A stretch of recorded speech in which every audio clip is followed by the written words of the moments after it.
¿Cómo están? Bueno, muchas gracias por asistir hoy también. Esperamos que hoy sea igual de productivo que el día de ayer y nada. Vamos a dar entonces inicio al segundo día y aquí, bueno, los dejo acá con las... Gracias, Andrés. Bueno, buenos días y buenos días. Buenos días a todas y todos. Hoy tenemos otra anfitriona aquí presente, así que quiero que hagamos un fuerte aplauso para Emily, que hoy nos va a estar acompañando con la presentación del Congreso. Espero que disfruten estas charlas magistrales que estamos teniendo ahora porque van a ser las últimas. Ya mañana es precisamente nuestro último día de Congreso y como mencionábamos ayer, bueno, espero que sigan siendo momentos de mucha curiosidad y aprendizaje y que los cursos y workshops en los que estén participando sean súper fructíferos. No se olviden que dentro de Valles Plurinacional está abierta la posibilidad siempre que ustedes formen parte de la comunidad. Así que ahí nos pueden seguir en las redes, después probablemente en los emails que vamos a estar mandando, ustedes se pueden anotar para poder seguir recibiendo información. Así que dicho eso, paso directamente el micrófono a Emily y muchas gracias.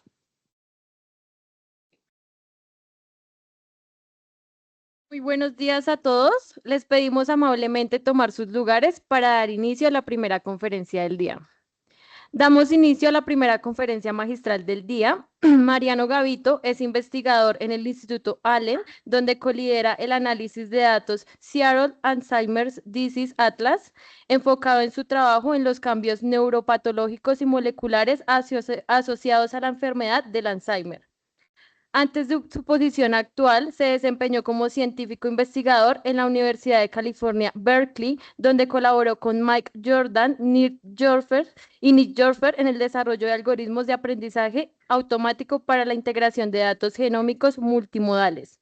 Su investigación en modelos estadísticos bayesianos aplicados al análisis de datos de microscopia de superrelación le mereció el premio Michel en estadística aplicada.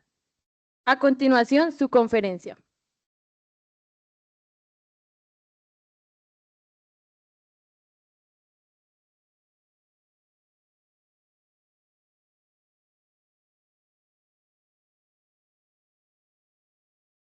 Ahí se escucha.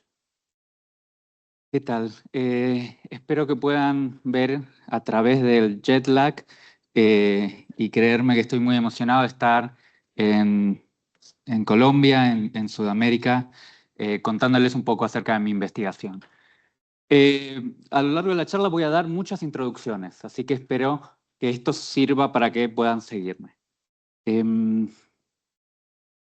A lo largo de mi carrera, siempre me ha interesado tratar de entender cómo el cerebro genera la gran cantidad de comportamientos,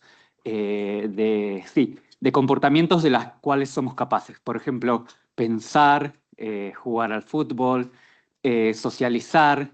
Había hecho un chiste que yo jugar al fútbol no sé, pero bueno, socializo aprendiendo estadística bayesiana con todos ustedes. Pero bueno, eh, el sustrato neuronal, el cerebro, digamos, está basado en un sustrato neuronal. Estoy traduciendo desde el inglés, así que tienen que bear with me with the jet lag. Eh, eh, el cerebro está basado en un sustrato neuronal compuesto de una gran cantidad de neuronas. Estas neuronas están compuestas son muy diversas. Como podemos ver acá, por ejemplo, lo que les estoy mostrando son neuronas inhibitorias de la corteza cerebral, en la cual, como pueden ver, cada una de ellas tiene diversas morfologías, expresan diversos neurotransmisores y a la vez cumplen diversas funciones. Entonces, lo que da lugar a la gran cantidad de comportamientos y a la gran plasticidad que el ser humano puede desarrollar está basado en este sustrato neuronal compuesto de estas grandes neuronas. Y a lo largo de mi carrera, o al comienzo de mi carrera, lo que me había interesado era estudiar cómo llegamos a obtener a lo largo del desarrollo esta gran cantidad de neuronas. Pero en los últimos años, lo que me ha interesado es, si ustedes piensan, es cómo evaluar una trayectoria a lo largo del desarrollo, ¿no? O sea, cómo de las células madres damos lugar a la gran cantidad de neuronas que hay. En estos últimos años, lo que he estado estudiando es el final de la trayectoria. Cómo el cerebro, cuando sufre enfermedades neurodegenerativas, cómo las neuronas, este sustrato neuronal, se empieza a neurodegenerar o a degenerar, y las neuronas empiezan a morir. Por ejemplo, en la enfermedad de Alzheimer. Y como dijo, ¿cómo era tu nombre? Kimberly. Emily, cuando me presentó, yo soy parte, y lo voy a decir varias veces, se los voy a contar varias veces, de una iniciativa llamada Seattle Alzheimer Disease Brain Cell Atlas, que es una iniciativa que trata de entender el Alzheimer creando mapas celulares y ver cómo estos mapas celulares cambian con el progreso de la enfermedad. Y esto es una iniciativa que reúne no solo a mi instituto, al Instituto Allen, sino a la Universidad de Washington y a lo que sería una obra social, creo que eso nosotros decimos obra social, que sería Kaiser Permanente. Creo que un seguro médico, no sé si se dice obra social, pero en Colombia también. Pero bueno. Pero yo les tiré así muy rápidamente que lo que me interesa es entender el cerebro y el sustrato neuronal y demás. Y esto quiero que tengan, quizás, que no lo digo así naive o a la ligera, este es un problema muy, muy difícil. El cerebro está compuesto de billones de neuronas. Todas estas neuronas se conectan entre sí haciendo trillones de sinapses o conexiones. Hoy en día creemos que hay más de 5.000 tipos de neuronas en el cerebro, pero puede haber muchísimos más. Y hay gente, por ejemplo, que estudia el hígado, el páncreas, eso es como un órgano, ¿no? Entender el cerebro no es entender simplemente un órgano. La complejidad, por todo lo que les estoy diciendo, y por la subdivisión en regiones que hablan entre ellas, que a la vez están compuestos de elementos que hablan entre ellos, que son billones, que tienen trillones de conexiones, creo que empieza un poco, empiezo a revelar un poco el nivel de complejidad del sistema que estamos tratando. Pero hemos hecho algunos avances. Y los avances se han dado al intentar catalogar o caracterizar cuáles son estos tipos de neuronas. Lo que les estoy mostrando acá son varias publicaciones en las cuales lanzaron un borrador del atlas neuronal humano. ¿Cuáles son los tipos de neuronas? Y por ejemplo, el botón de arriba. Lo que les estoy mostrando acá, que se ve muy chiquitito, pero más o menos podrán ver, aunque sean los colores, es que todos los tipos de neuronas tienen diversas morfologías, formas y los colores que les pusimos nosotros. Y todo esto ha sido posible gracias a unas tecnologías que se llaman tecnologías que son de microfluidos. Son tecnologías que nos permiten aislar cada célula individual. En esto que son quizás 10 micrones, en estos canales, lo que se hace es circular agua y a la vez aceite. Y en esta pelotita que vemos acá, es una pelota que tiene reactivos que me van a permitir generar una reacción química. Y acá, muy, muy chiquitito en este caso, que no sé si se llega a ver, hay una célula. Entonces, a través de estos canales de 10 o 100 micrones, en los cuales uno puede aislar las células y después hacerlas circular, podemos encapsular células individuales con reactivos y hacer reacciones químicas que nos permiten medir o los genes o estados del DNA, célula por célula. Entonces, una vez que podemos medir célula por célula, podemos empezar a hacer estos mapas. El Instituto Allen, donde estoy, se ha hecho famoso por hacer estos mapas a gran escala. Por ejemplo, hemos formado parte de este primer draft o borrador de el Atlas del cerebro humano. No solo tenemos varias regiones del cerebro, sino la espina dorsal. Hemos encontrado muchísimos tipos de células. Y ahora lo que estamos haciendo es una nueva iniciativa llamada Human Mammalian Brain Atlas, el atlas cerebral de los humanos y muchos mamíferos, en el cual no solo estamos midiendo estos single cell genomics, no solo temas de RNA o los genes que están expresados en cada una de las células, sino las miramos y vemos dónde están localizadas en el cerebro, hay subdivisiones. También medimos la actividad eléctrica y algo que ha hecho famoso también al instituto, que yo también paso mucho tiempo, es en crear productos, los llamamos. Es una mezcla entre la industria y lo académico. Los productos no son algo que les vamos a vender, sino mi organización es una organización non-profit, entonces lo que hacemos son páginas web para que cualquiera, en cualquier lugar del mundo, no solo pueda descargar los datos, sino, por ejemplo, un producto que queremos hacer ahora es ver cómo cambian los genes a través de la enfermedad.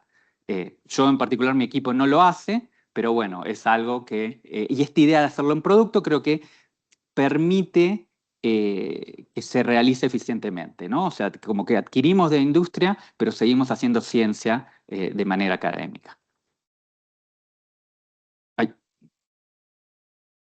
La idea, y es lo que lo que vamos a intentar hacer por los próximos años, es de construir como un sistema en el cual la inteligencia artificial esté tremendamente metido en este sistema, sea un jugador fundamental y que sea como un Google Maps, en el cual todos estos datos, por ejemplo, de genómica, de la expresión de los genes, de cómo se conectan, quizás en seres humanos, datos de resonancia magnética, patología en el Alzheimer, uno lo pueda ir a un buscador de Google Brain, digamos, o de Brain, de hecho se llama Brain Knowledge Platform en este momento, y pueda explorarlo y cualquier persona en cualquier lugar del mundo pueda ver, no sé, realizó un experimento en su laboratorio y tenga al acceso, al alcance de Internet,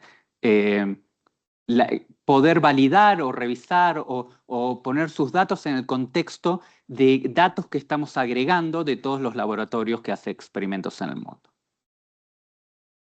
Dentro de todo esto, o sea, yo lo que les vengo hablando es de la construcción de mapas cerebrales, es que esta iniciativa, que les vengo diciendo una y otra vez, que se llama CAD, Seattle Alzheimer Brain Disease Brain Cell Atlas, está enmarcada y en la cual mi grupo también está enmarcado, en la cual lo que queremos hacer es usar estos mapas para ver cómo a través de estos mapas y de estos tipos de células la enfermedad de Alzheimer progresa. Y lo que hemos hecho, y les voy a contar ahora más en detalle, es obtener primero reclutar lo que se llama una cohorte de pacientes, de personas que decidieron donar sus cerebros una vez muertos a favor, gracias, para que la ciencia pueda hacer experimentos. Y en 100 personas, lo que hemos hecho es cuantificar 100 personas que están atravesando la enfermedad de Alzheimer a diversos estadios. No sabemos exactamente en qué momento está, ¿ok? Algunos tienen demencia, otros no. Y bueno, y están a distintos grados. Y lo que hemos hecho en esta cohorte es medir muchísimas variables que tienen relación con el Alzheimer y muchísimas de las variables moleculares y celulares que nos permiten usar estos mapas de los que les estaba hablando.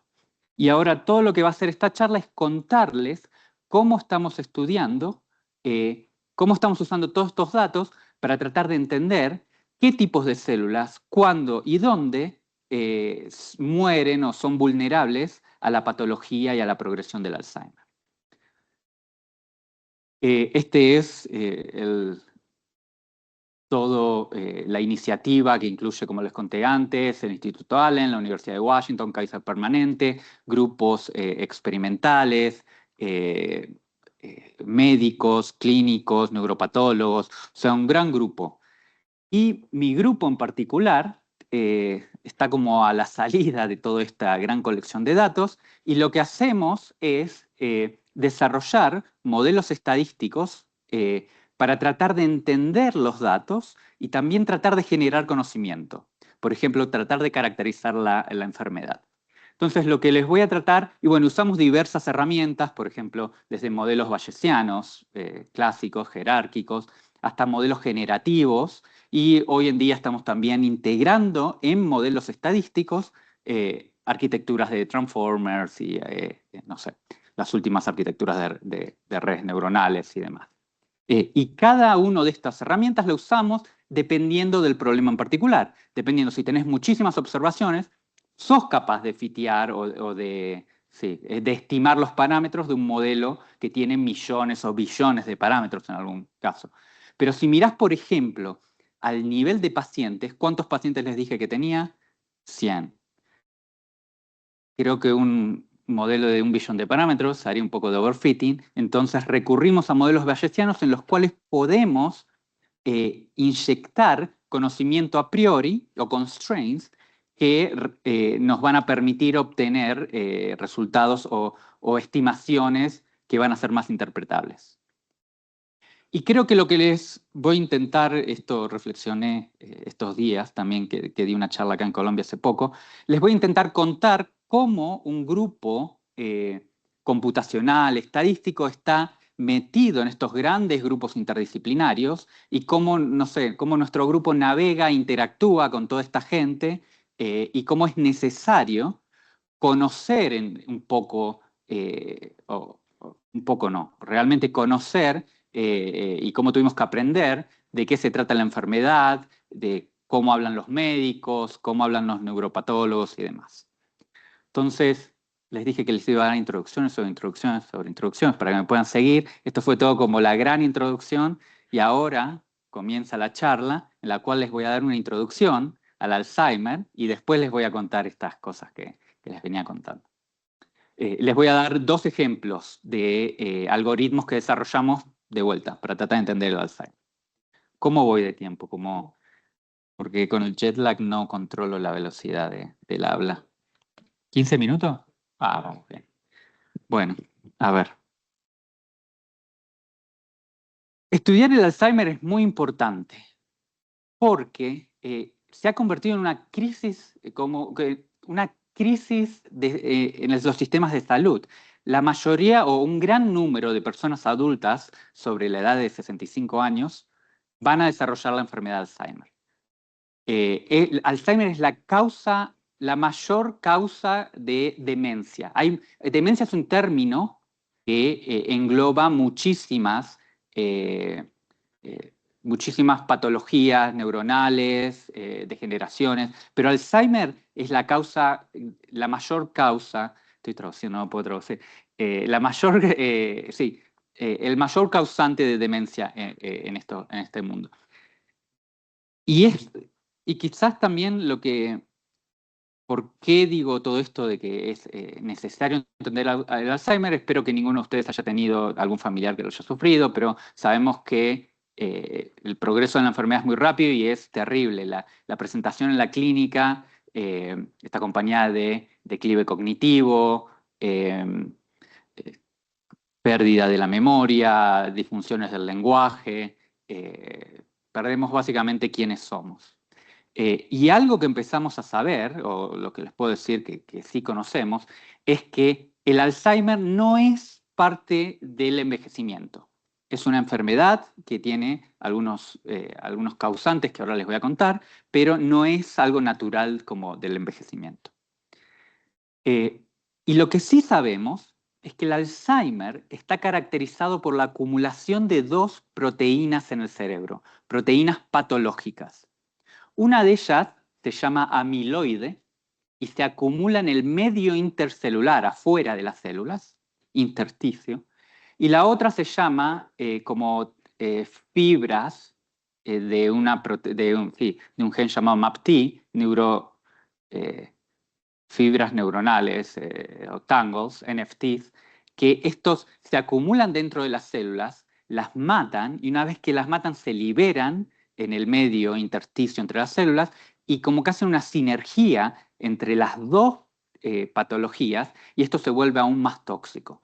Estas 2 patologías, estas proteínas que se agregan, que son tóxicas y causan muerte celular. Esto sí lo sabemos. Los neuropatólogos, una vez que agarran tejido de personas que fallecen, lo seccionan, lo miran y esto es lo que encuentran en personas con demencia y la presencia de estas 2 proteínas, proteinopatías, son lo que da lugar al Alzheimer o a la caracterización del Alzheimer. Y la enfermedad progresa durante años. Yo, de hecho, con esto del jet lag, a partir de los 40 y demás, empezamos a acumular estos productos tóxicos en el cerebro mucho antes y toma décadas la acumulación. Y quizás 2 décadas después es que los síntomas clínicos como el declive cognitivo o la demencia se manifiestan. ¿Ok? Entonces, una vez que lo observamos en la clínica ya es tarde. Estas proteínas tóxicas se están acumulando en el cerebro mucho tiempo antes, incluso décadas. y se acumulan de una manera tan específica, estereotípica, que los neuropatólogos, estas personas que seccionan los cerebros y las miran, han sido capaces de crear escalas. Escalas que distinguen los diversos estadios de progresión.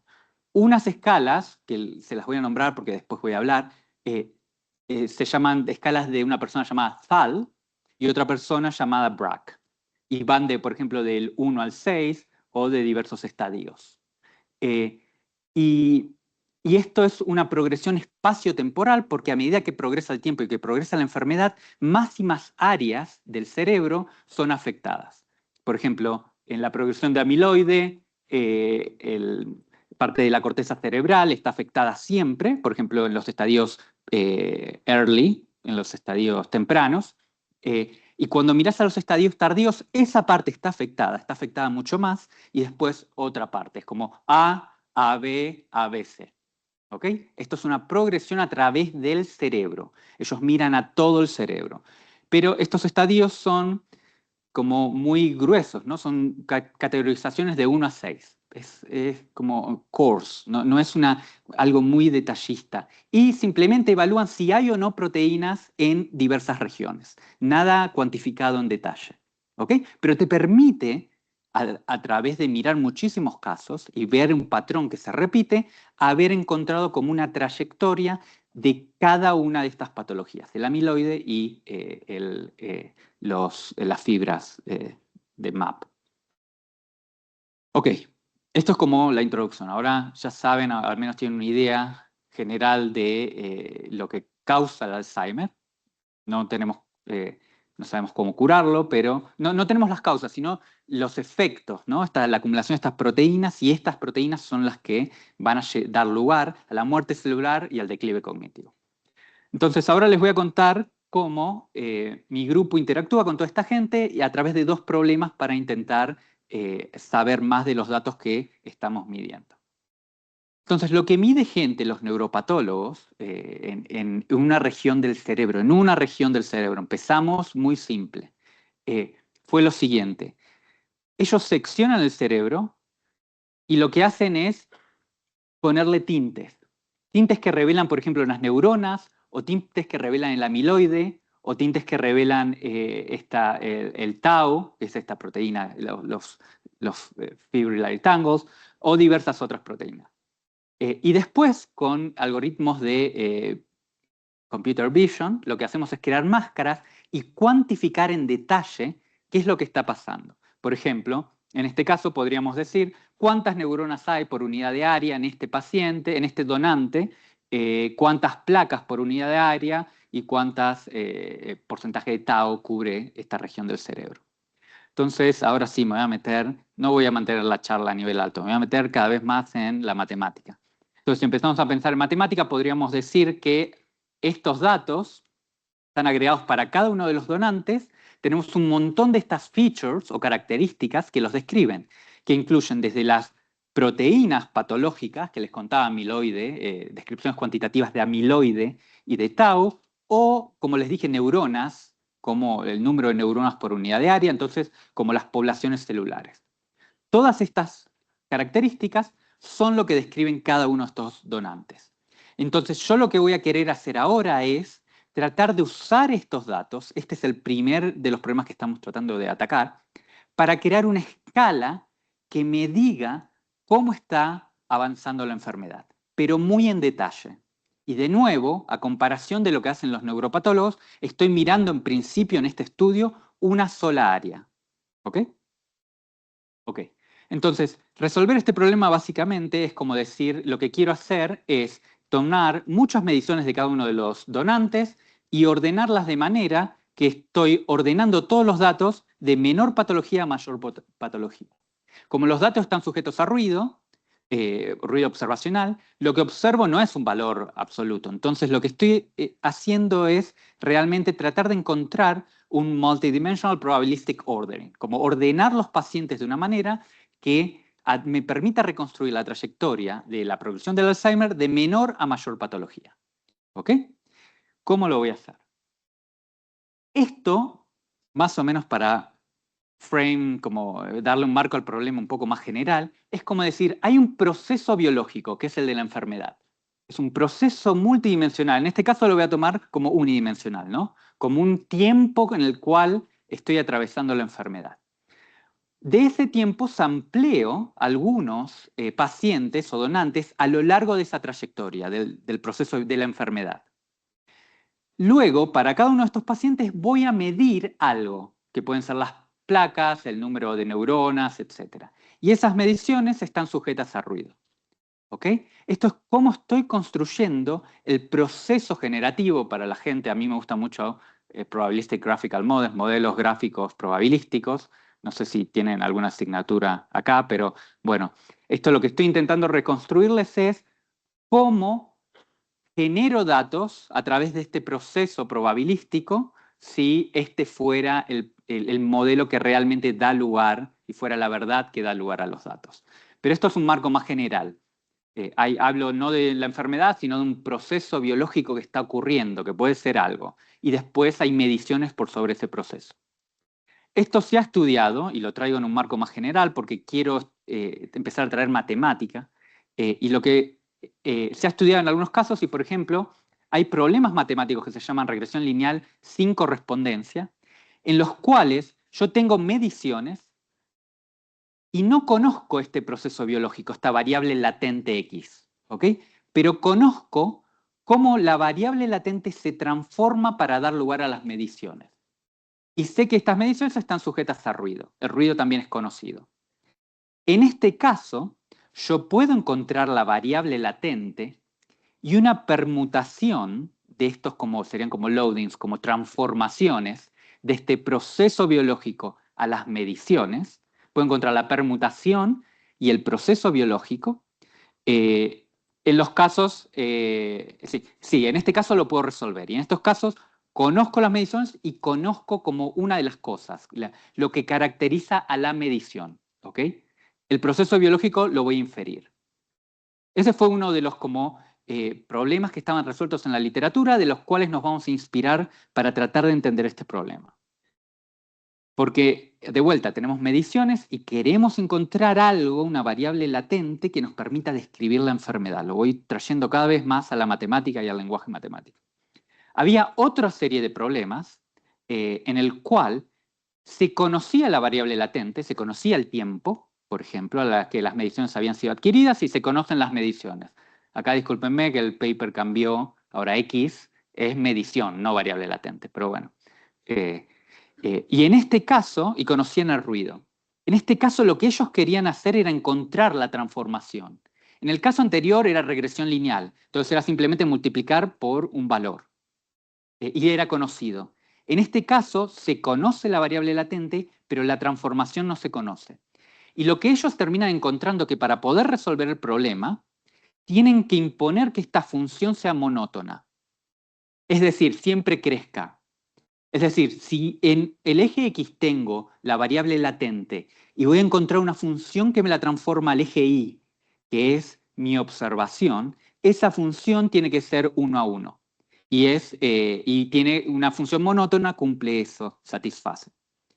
¿Ok? Entonces, inspirado por eso es que ahora les voy a contar cómo nosotros resolvimos el problema de no solo encontrar la variable latente, pero también encontrar los parámetros que describen las observaciones. Es un problema de doble complejidad.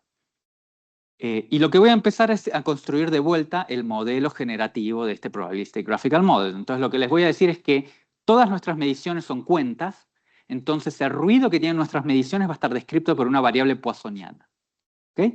Y va a tener ciertos parámetros y lo que voy a querer hacer es introducir en estos parámetros mi variable latente, mi proceso biológico que dio lugar a las mediciones. Ok, entonces voy a introducir ese proceso biológico con ciertos parámetros y una función f que va a ser monótona, porque sé o me inspiro en estos problemas y quiero tratar de usar lo que ya se aprendió en la literatura. Ok, entonces voy a tener una función que va a describir la media de las observaciones, que va a ser una transformación de la variable latente que describe la enfermedad y que va a estar sometida a ruido poissoniano. ¿Ok? Ahora, el inferir la variable latente lo voy a dividir entre dos cosas. Inferir una permutación de los pacientes y, dada la permutación, asignarle a cada uno de los pacientes un valor entre 0 y 1. Que este valor entre 0 y 1 me va a caracterizar o hacer la variable latente que me va a describir la enfermedad. Y voy a dar un valor entre 0 y 1 porque en cierto modo estoy imponiendo una constraint, una restricción que me da como una restricción de escala. No son todos los reales, sino 0 y 1. Entonces eso, con la restricción de escala, con la restricción de la transformación monótona, me va a permitir cada vez más resolver el problema. Ok. Y después, bueno, acá lo estoy juntando, lo que estoy construyendo a la vez, acá cada modelo probabilístico tiene asociado un diagrama, un plate diagram, que describe el modelo probabilístico y describe la dependencia de las variables. Tengo observaciones, una permutación que voy a inferir y una variable latente. La flecha representa las dependencias condicionales y va a haber parámetros que no les dije todavía que van a ayudarme a describir esta función f. Ahora, ¿cuál es esta función f? Nosotros fuimos, y también de vuelta, miramos a la literatura.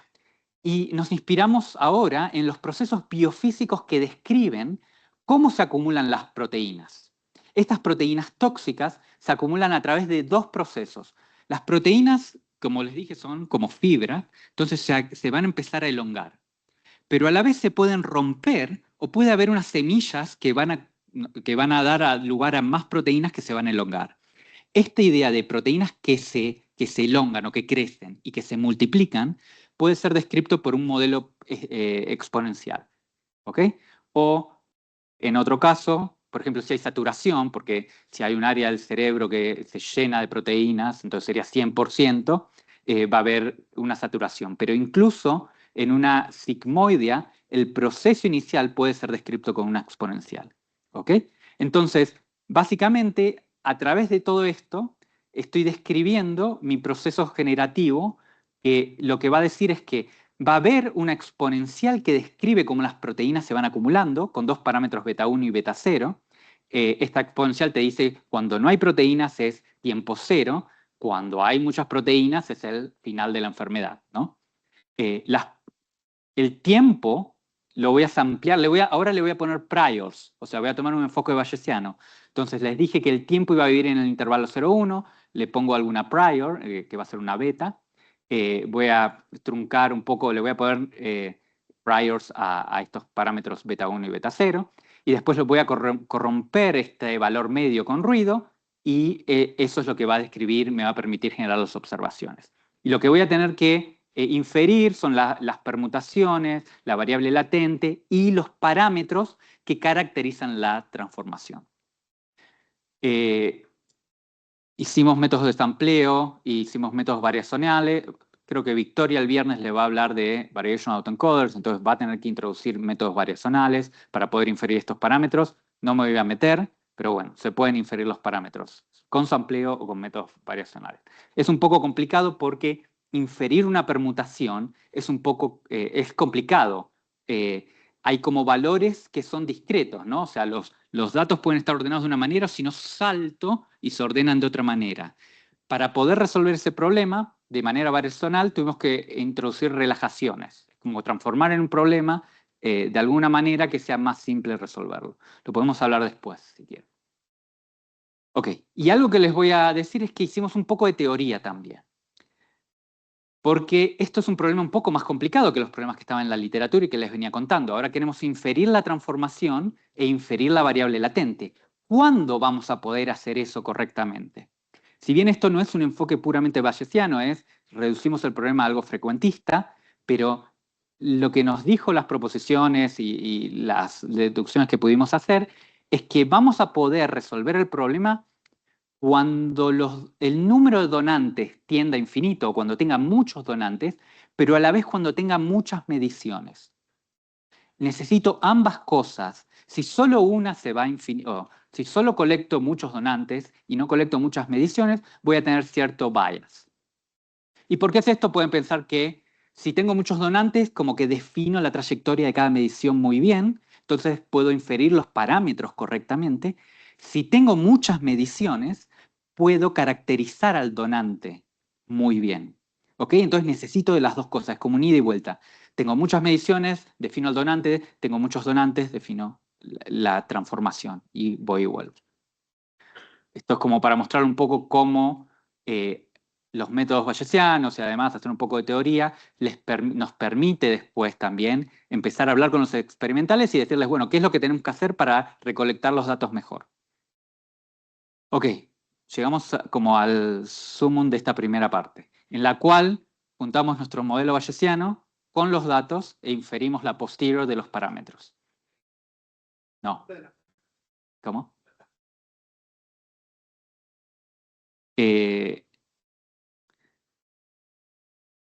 Esto es vector porque están todos los donantes, que sería una n. M, acá hay con unas mediciones jerárquicas. M son mediciones y las mediciones las hicimos en L es layer, capas de la corteza cerebral. Pues, demasiado en detalle, pero... Ok, entonces, una vez que juntamos los datos con nuestros modelos, pudimos ordenar los pacientes de menor patología. Esto es amiloide y esto es tau, los que les dije, las proteínas.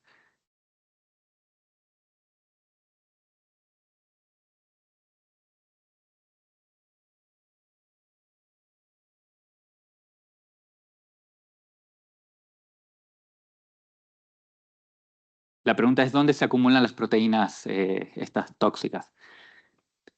El amiloide se acumula en el medio extracelular.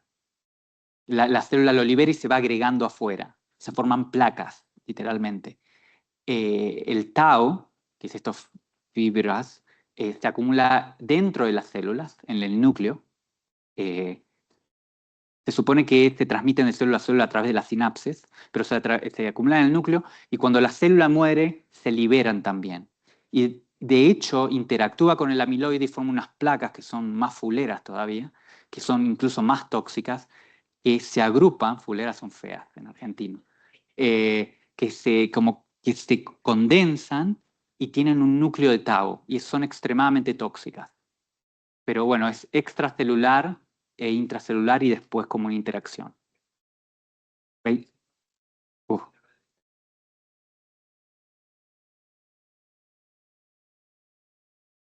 No te entendí. Quizás te la puedo responder al final. Así sigo. Dale. Ok, entonces lo que les muestro acá es cómo, al sitiar el problema de acuerdo a como las hipótesis que tenemos, organizamos la patología de menor a mayor, pero esto es lo que queríamos hacer, así que no hay mucho descubrimiento ahí. Pero quizás lo más sorprendente es que al mirar en detalle una región del cerebro y realizar nuestros algoritmos, cuando miramos cómo son estas variables de Brack y tal, que se acuerdan que les dije era lo que miran los neuropatólogos en todo el cerebro, recapitulamos como la progresión del cerebro, la progresión de la patología a través de todo el cerebro. Entonces, el mirar un área del cerebro en detalle nos ha permitido reconstruir la trayectoria de toda la enfermedad en el cerebro, organizar los pacientes a través de toda la propagación de las proteínas en el cerebro. Y lo que les digo es que recuerden, estas son las mediciones muy gruesas. Ahora cada paciente tiene una variable latente que vive en el 0,1 que es extremadamente detallada. Y algo incluso mejor es que casi es deterioro cognitivo. Entonces, una vez que miramos los pacientes de acuerdo a esta organización, vemos que reconstruimos el declive cognitivo. ¿Ok? Entonces, lo que dice es que este ordenamiento de los datos, esta variable latente, me ha permitido como construir como una variable que tiene realmente un correlato biológico y una significancia biológica importante. Ok, entonces ahora voy a pasar en 10 minutos a contarle el otro área. En esta área les estaba hablando de patología y cómo construir esta escala de tiempo o progresión de la enfermedad con solo 100 pacientes, y usé modelos bayesianos jerárquicos. No les hablé mucho de las jerarquías, pero bueno. En esta segunda etapa lo que les voy a contar es cómo me metí a analizar, o nuestro grupo se metió a analizar, las células con los dispositivos de microfluido en los cuales aíslo cada una de las células y mido, por ejemplo, la expresión genética o la forma de la cromatina o del DNA en el núcleo de la célula. Y para que tengan una idea, o sea, en estos diagramas que se ven mucho en nuestro estudio, cada punto representa una célula. La célula, por ejemplo, puede tener, es como si fuera un PCA, piensen. Ahora van a ver lo que es, pero están coloreadas por similitud o por tipo de célula. Por ejemplo, la célula roja es inhibitoria, la célula amarilla es excitatoria. Y estos son proyecciones en 2 dimensiones, ya que somos seres humanos y 2 o 3 dimensiones es lo que podemos entender, de 30.000 features o características.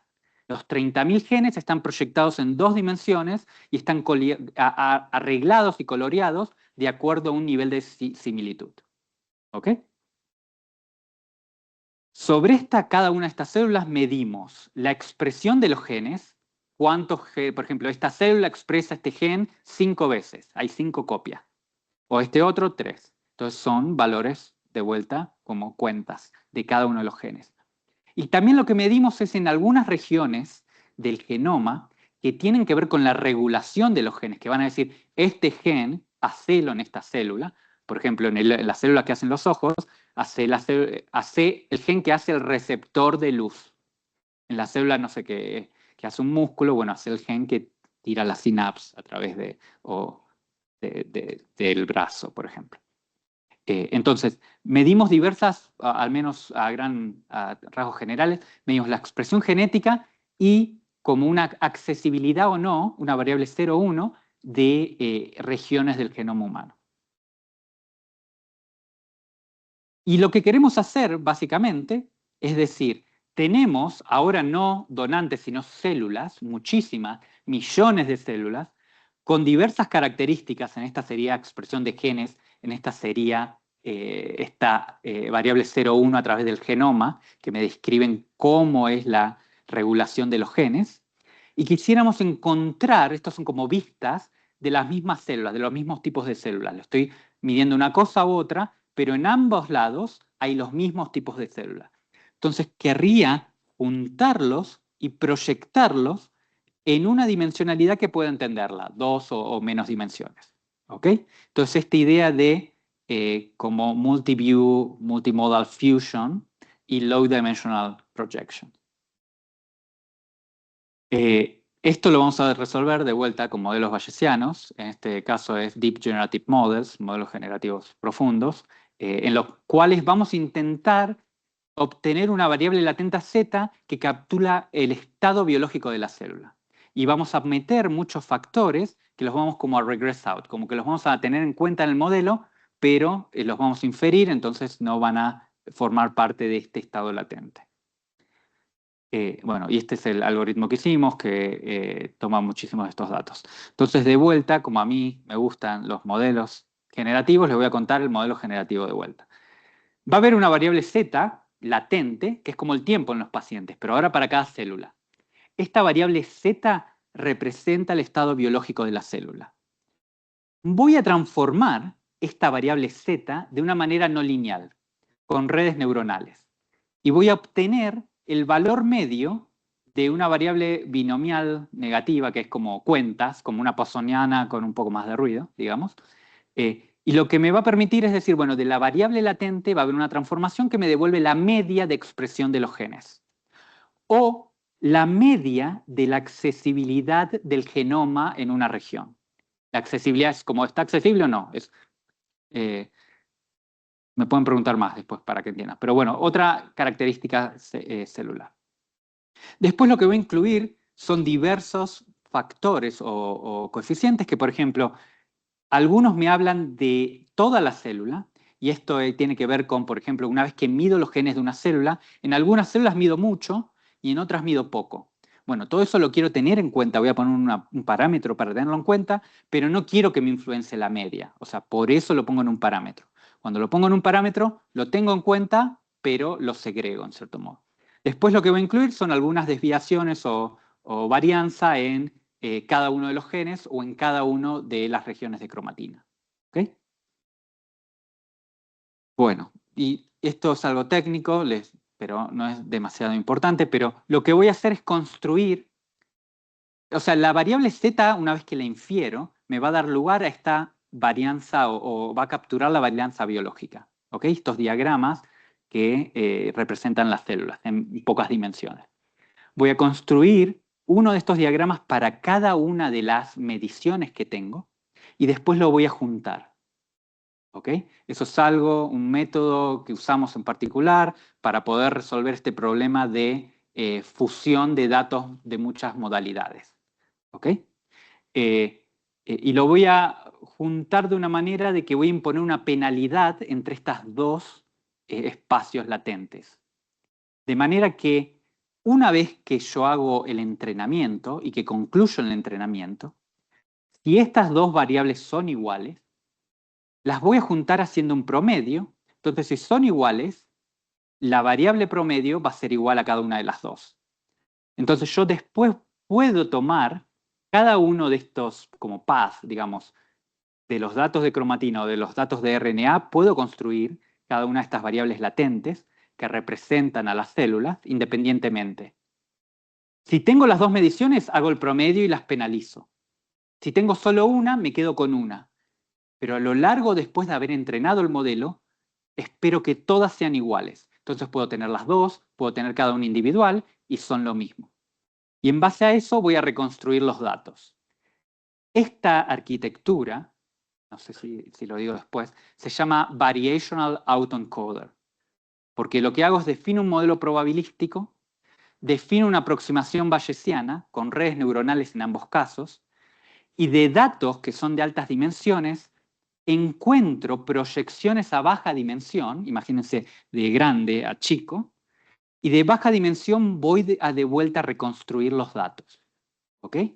Victoria les va a hablar más en detalle, por eso estoy como contándoles la aplicación y un poco describiendo el modelo en particular. Pero bueno, Victoria les va a contar la matemática el viernes a la mañana.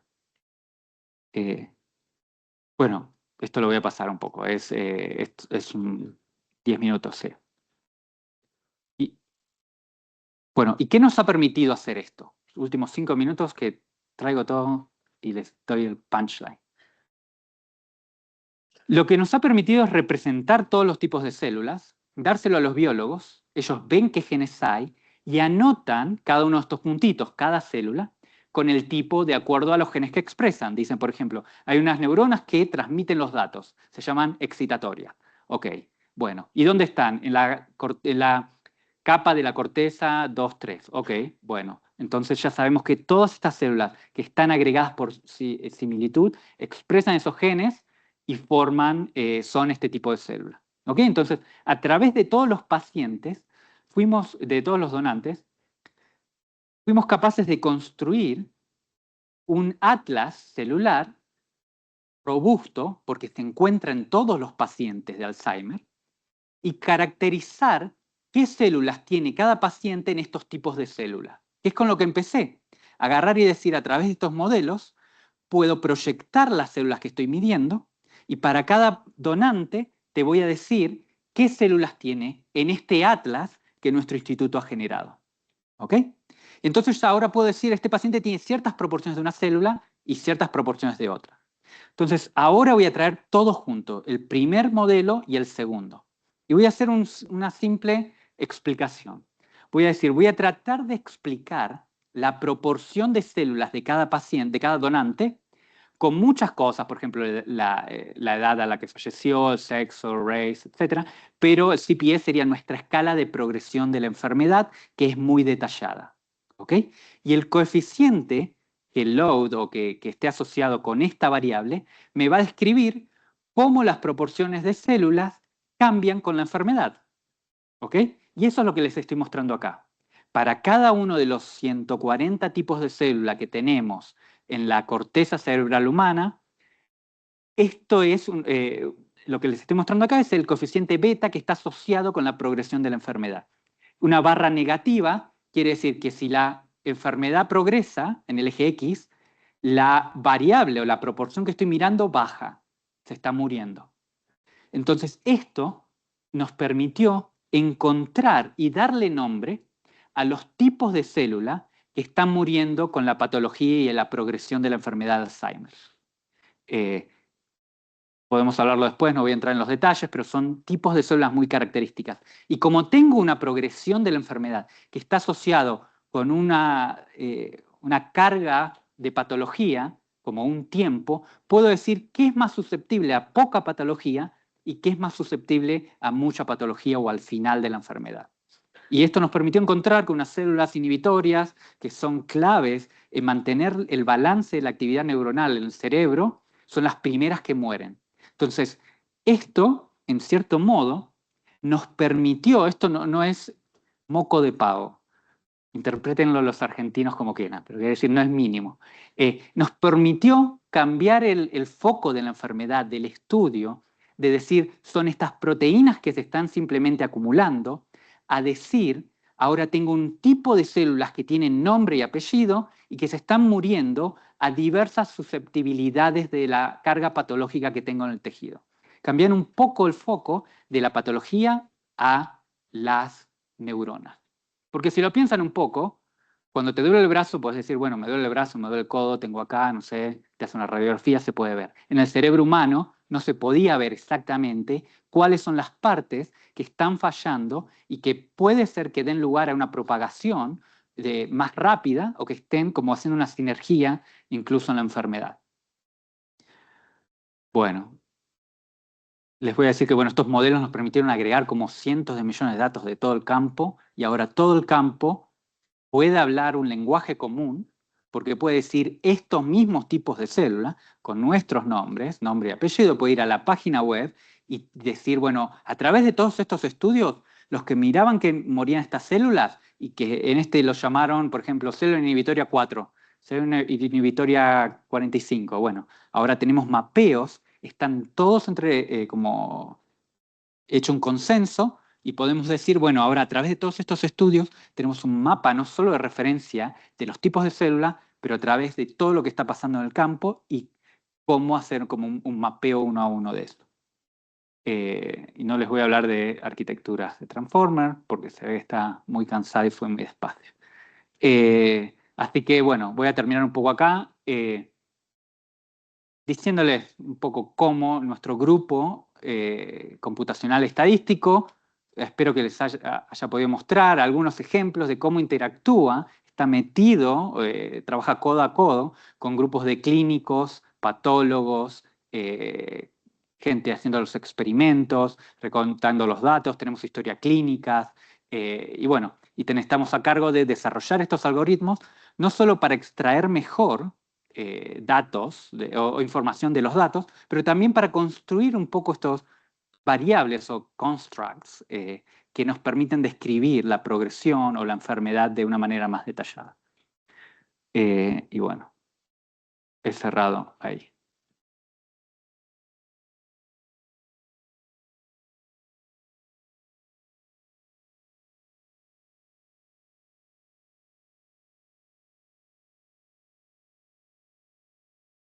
Muchas gracias, Mariano.